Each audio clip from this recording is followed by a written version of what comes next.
visita de Maduro, esse tirano,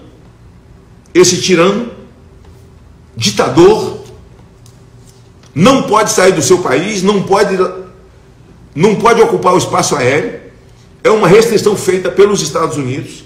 Ele veio para cá num voo de carreira, de uma empresa que foi confiscada por eles, de voo doméstico, e veio escoltada, sabe Deus se as aeronaves da escolta, claro que é, porque não pode sair avião de lá, não eram voos, não era escolta feita por aviões da Força Aérea. Tem informações, tem pedido de informação já feita no Senado, na Câmara, para saber realmente que esses aviões, de onde eles eram e se eram caças, aviões da Força Armada fazendo escolta para Maduro. Maduro então é recebido no Brasil com honras de chefe de Estado, um ditador tirano que criou um narco-país a serviço do narcotráfico, que submeteu o seu povo à miséria. Na Venezuela, tem mais de 90% das pessoas abaixo da linha da miséria. Não é pobreza, abaixo da linha da miséria. São 10 milhões de venezuelanos sumidos pelo mundo. A maior parte que não tinha para onde correr, estão aqui nas fronteiras do Brasil, de outros países, vivendo em barraca. Mocinhas vendendo o corpo, porque não tem emprego para todo mundo, sendo sustentados, e um cara chega aqui com glamour, com o dinheiro do brasileiro, com o dinheiro do cidadão, seu avô, que não conseguiu se aposentar.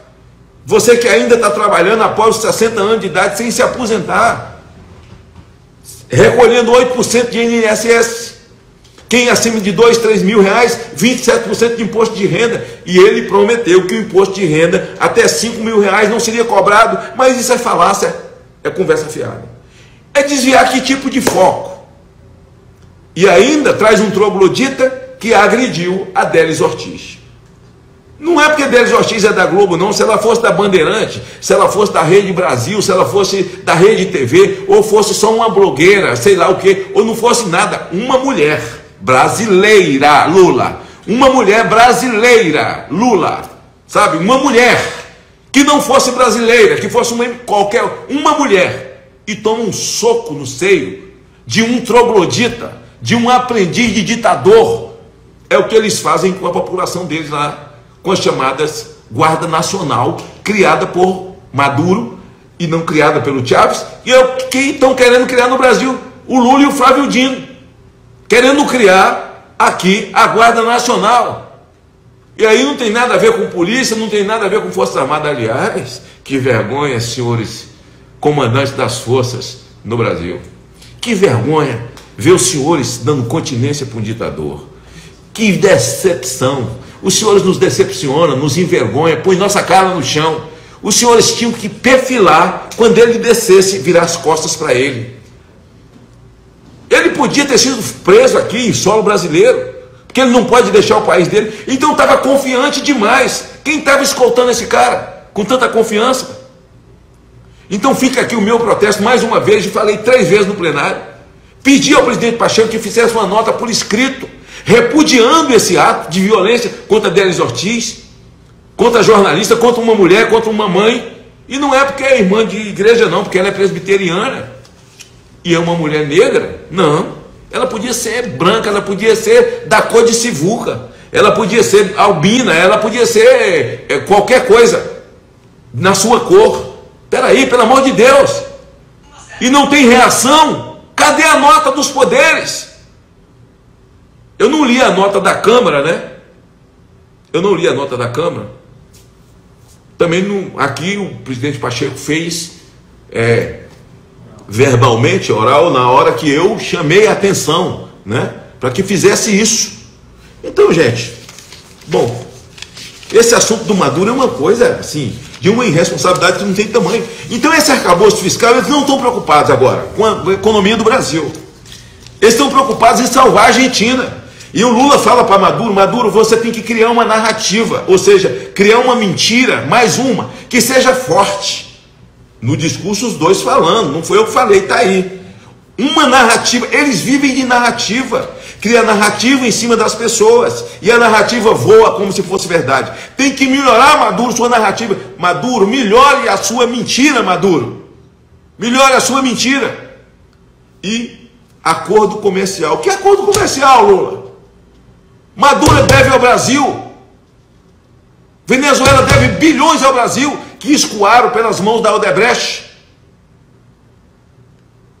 E que agora está escrevendo um livro desmentindo tudo que falaram. Você quer ver que contradição? Contradição. Eu vou passar para outro assunto aqui, mas nessa contradição eu queria chamar o deputado Sostner aqui. Senta aqui, com prazer. Então, nesse final, sabe, eu queria dar esse relatório, até porque nós vamos voltar, é o acerto da mesa diretora da CPMI, segunda, terça-feira, quarta-feira, nós vamos nos reunir. Embora tenha feriado, eu estarei aqui, para que nós possamos dar celeridade, para não ter uma sessão só por semana. Nós já entendemos isso, houve um entendimento ontem muito bom sobre isso, de que teremos mais sessões na semana. Houve uma concordância dos membros da mesa da CPI, porque senão, com 120 dias, com uma sessão por semana, você não vai investigar nada, sabe? Não vai investigar nada. E da minha parte, esse troço não vai acabar em pizza, e é o que eu coloquei e que os outros também colocaram. Eu estou esperançoso, estou animado, quero desejar para vocês um bom final de semana, né? Isso aqui isso é doído, eu falei disso aqui, né? São 2 relatórios da BIM sobre o episódio, tal, já falei sobre isso aqui, tal. E o Lula mandou hoje, que o Pacheco leu, a confirmação do Zanin, Zanin, né? Zanin, o advogado do Lula, para ministro do Supremo. Bom, assim, isso aqui é constitucional, o presidente indica o que ele quiser.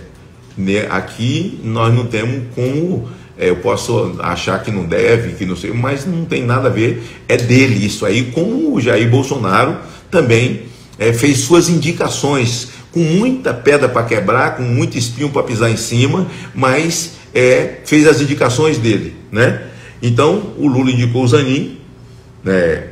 Eu sou daqueles que acho que o cara indicado para o Supremo tinha que entrar numa quarentena e ele não poder conviver com nenhum senador. Ele tem que ser sabatinado, porque você está me assistindo aí que fez direito, você que se formou, você fez o seu TCC e tinha uma banca para te examinar, para ver se você passa ou não. É assim que tem que ser, como se fosse um TCC. Então o Senado, o CCJ, então vira uma banca examinadora de um cara que não sai de gabinete em gabinete pedindo benção e muitas vezes contando mentira. Que vai cumprir a Constituição, que vai ser bonzinho, que vai ser decente, sabe? Que não vai lidar com justiça, que não vai judicializar, que é contra o ativismo judicial. Já vi um monte falar aqui. Ali, excetuando o senador, o ministro Gilmar Mendes, eu ouvi todos os outros. Eu participei dessa batina de todos os outros. Então é muito importante isso e votar, porque eu tenho uma proposta. O cara tem que ser sabatinado pela CCJ, assinando um compromisso daquilo que ele respondeu. Fora, se ele não cumpre o que ele respondeu ao assumir e colocar a toga, ele vai perder o mandato automaticamente. Porque será um mandato de 8 anos, na proposta que eu tenho, podendo renovar por mais 8. Assim sim, nós daremos celeridade e seriedade ao processo. A seriedade ao processo. Mas isso cabe a quem? Ao Senado, pelo amor de Deus. O Senado está devendo para o Brasil. O Senado está devendo para o Brasil. E nós temos que nos indignar com isso. Então, falando sobre isso, sobre a indicação, né? Já é o candidato do Lula, né?